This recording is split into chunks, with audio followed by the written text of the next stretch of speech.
Hi friends, எல்லாருக்கும் இரவு வணக்கம். நேற்று நைட்டும் வீட்டுக்கு மளிகை பொருட்கள் வாங்குறதுக்காக நான் கடைவீதி பக்கம் போயிருந்தேன். மளிகை கடையில் லிஸ்ட்டெல்லாம் கொடுத்துட்டு பணத்தை கொடுத்துட்டு டோர் டெலிவரி நீங்கள் பண்ணிடுங்கன்னு சொல்லிட்டு அந்த கடையை விட்டு வெளியில் வந்துட்டேன். அந்த மளிகை கடைக்கு எதிர்த்தாப்புல தான் சின்னதாக ஒரு பெட்டி கடை இருக்குது. அந்த பெட்டி கடையில் தான் நான் கோலப்பொடி அடிக்கடி வாங்குவேன். ஏன்னா இந்த கடையில் நான் எப்படி கோலப்பொடி வாங்கினேன்னு பார்த்தீங்கன்னா, என் பொண்ணுக்கு ஒரு டைம் காலேஜில் கோலப்போட்டி நடந்தது. அப்போ என்கிட்ட பெரும்பாலும் கலர் பொடியெல்லாம் இல்லை.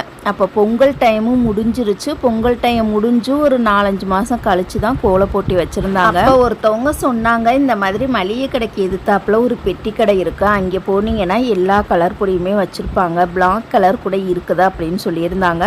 அங்கே கொஞ்சம் ஒயிட் கலர் கோலப்பொடியும் வாங்கிட்டு கலர் பொடியெல்லாம் வாங்கியிருந்தேன். அந்த வெள்ளை கோலப்பொடி வீட்டில் வந்து போட்டு பார்க்கும்போது ரொம்பவே சூப்பராக நைஸாக இருந்தது. அதனால இந்த டைமே அதே பெட்டி கடையிலே நான் கோலப்பொடி வாங்கிட்டேன். எவ்வளோக்கு வேணும்னு சொல்லி கேட்டாங்க. 50 ரூபாய்க்கே கொடுத்துருங்க அப்படின்னு சொல்லிட்டு. ஏன்னா இப்போ நான் கடைக்கு போகிறனால அடிக்கடி எனக்கு கடைவீதி பக்கம் போக டைம் இல்லை. அதனால மொத்தமாக வாங்கி வச்சுக்கிட்டோம்னா நம்மளுக்கு எத்தனை மாதம் வருதோ அது வரைக்கும் நம்ம யூஸ் பண்ணிக்கலாம்ல. அதனால தான் நான் 50 ரூபாய்க்கு வாங்கிட்டு வந்துட்டேன். அவங்களுமே அழகாக நீட்டாக பேக் பண்ணி கொடுத்துட்டாங்க.